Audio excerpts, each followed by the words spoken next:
Grams! He saw his grandmother picking up a strange baby off the couch. Aunt Gwendolyn done stabbed up Royce, y'all. The police is arresting her and everything. Kalia, come here, baby, she said, handing Ayana to Brianna.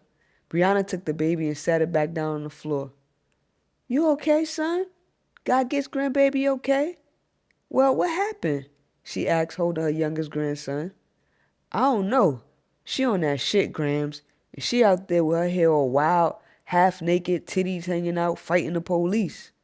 Oh, Lord, Godget said, shaking her head. Bria and Brianna silently went out the door to get a dose of the commotion. That girl's gonna have to learn the hard way. Did you call Paula? No. Zorian and Ivana was out there. They seen everything. Gina answered the ringing phone. It's Aunt Paula, Godget. Another knock at the door brought another surprise. Gary opened the door, thinking it was family, but Miss Bradley, the social worker, was standing there smiling. Yeah, can I help you? Asked Gary. Yes, I'm here for Miss Scott. Oh, Godget! Hollered Gary, slamming the door in her face. It's some white lady. He left Miss Bradley outside in the cold and went back in the house. Paula, I gotta go. I'll call you right back, said Godget, and she went to the door. Oh my goodness, come on in. You sure do come at the darnest times. Children, this is Miss Bradley, she said, ushering her in. Say hello, she's here about Aunt Gwendolyn's baby. Everyone said hi to her and behaved like they had etiquette for once in their lives. You couldn't tell the white social worker lady had really caught off guard. Come on in, have a seat, said Godget, sitting the lady at the dining room table. Can I get you something to eat or drink? I'm a little thirsty if it's not too much trouble. I see you have a house full. Gina, get Miss Bradley some juice, please. She excused herself for 1 minute and walked over to Gary. Come here, said Godget, calling him into the bedroom. She explained that the lady was there about the baby and how important it was that no one run in and out the house, especially since her child was down the street making a spectacle of herself. Godget, it's cold outside. Boy, don't you got no long drawers? No. Well, you better get some. Now go on and don't let nobody run in here, she said, pushing him out the bedroom. And don't go across the street with the hoodlums either. They not hoodlums, Grams. Yes, they is. You just don't know it. Don't tell me, fool. I been here longer than you. I know a hoodlum when I see one, and I see him across the street. Now go on. Godget returned to the dining room and explained baby Ayana. The social worker was very impressed with the lovely redecorating that had been done, and Godget explained how Gina had moved in. But there's plenty of room for the new arrival. Well, Miss Scott, you really don't have to explain. I'm sure the baby will be fine with you, and she'll be fine with her family. I just wanted to tell you in person that the state has awarded you custody of Brandy Valen Scott. Oh, thank you, Miss Bradley. Thank you so much. I've been so worried about what would happen to that baby. You just don't know how happy I am. Thank you so much. Well, you're welcome. I knew you would be glad. Oh, I am. I'm going to have to thank the Lord for all these blessings. I really appreciate everything you've done for me and my family, said Godget. Well, it was easy to see how much you cared and that you can give Brandy a good home. But I must be going now. Thank you for coming by to tell me in person, said Godget. Bye, said all the grandkids sprawled over the living room floor watching Quadir's TV. Bria had Gucci, Ayana was asleep, and Brianna had Kalir. Take care, Miss Bradley. Gary was standing right there outside by the door, and he scared her half to death. That's my other grandson. Boy, what you standing out there in the cold for? Get your butt in the house, she said, dragging Gary inside, smiling in Miss Bradley's face, waving goodbye. Godget got back on the phone with Paula saying, Oh, Lord, over and over again. She gonna have us in church tonight, said Bria. I hope not, said Brianna. Yo, you should have seen Aunt Gwendolyn beat up that lady police officer. She kicked her ass. They had cameras and everything.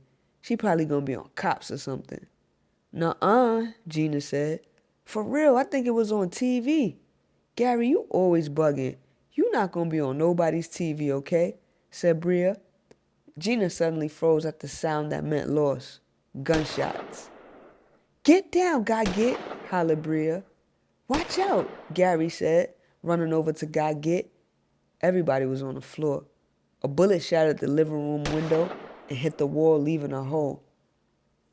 Lord, have mercy on us all. Please, Jesus, save me. Please, Lord, have mercy. God Get was preaching for real. Pray, y'all, pray, she said.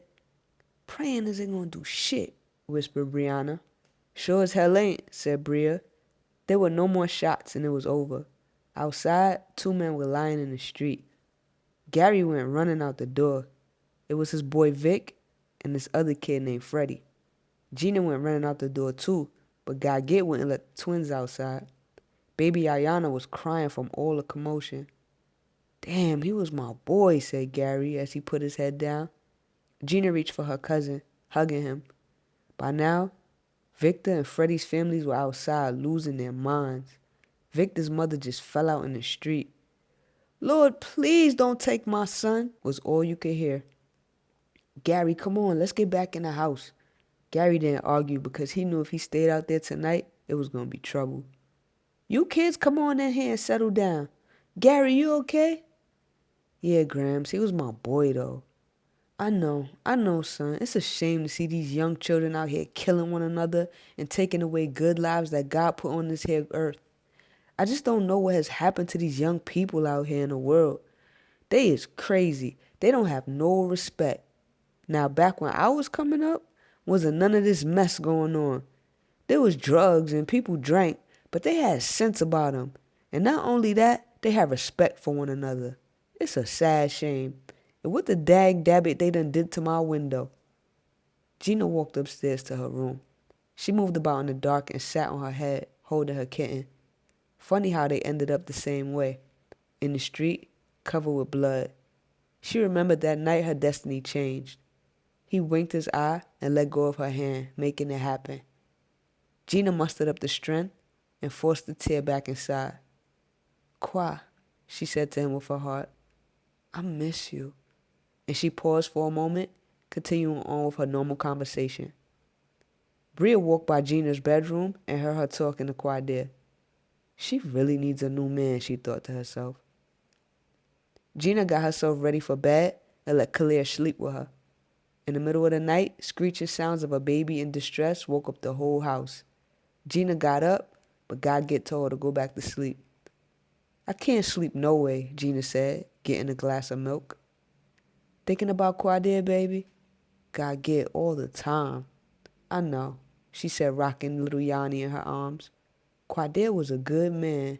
Child, if I had a man like Quadir, I had to dig deep to find a reason to go on without him too. So I know how you feel. Gina, you gotta be strong, honey. You gotta count your blessings and thank the Lord for being so merciful. You must keep your mind strong. Quadir would want it that way. Flashbacks illuminated the image of the gunman aiming right at her and Quadir pushing her out the way. She knew he would have done anything for her because he did everything that he could. I'd give anything to be with him again. I know, but when God is ready, you will be. All things in time, Gina. All things in time. Be patient. I worry about you girls. I really do. But, Gina, you had something special, baby. You must never forget Quadir. Keep him alive in your heart and in your soul. What you two had was pure and honest. Cherish that love. Keep it in your heart and let it grow with you. The next morning, Gina got up to answer the bell and let Brenda in. God Get took over immediately. You know, I've been waiting to curse you out, but I'm not going to. She got up and went into her bedroom. Why did you leave your baby here all night? Gina asked. I'm sorry, I went out and I just thought I would be back before now. God Get came out the bedroom and Gina left it alone. She handed Brenda her daughter. You take your baby and you go wherever you going, but you think about one thing. That child didn't ask to come into this world, and she deserve a lot better from you. You must be crazy to try some shit like this at 2432, but you will learn, and you, my dear, are gonna have to learn the hard way. I'm sorry, she said. No, you not sorry. You not sorry, 'cause if you was, you would have done what you said you was gonna do, and that was go take an English test, come back here and get your baby. You not sorry. You knew you wasn't coming back. But guess what? You won't get me to play your fool no more, said God Get as she gathered the baby's things and put them in the baby bag. It's not that. It's just that my mother was getting high and she put me out, and then I tried to stay with my boyfriend, but his mother said I couldn't stay there. Your mother been getting high.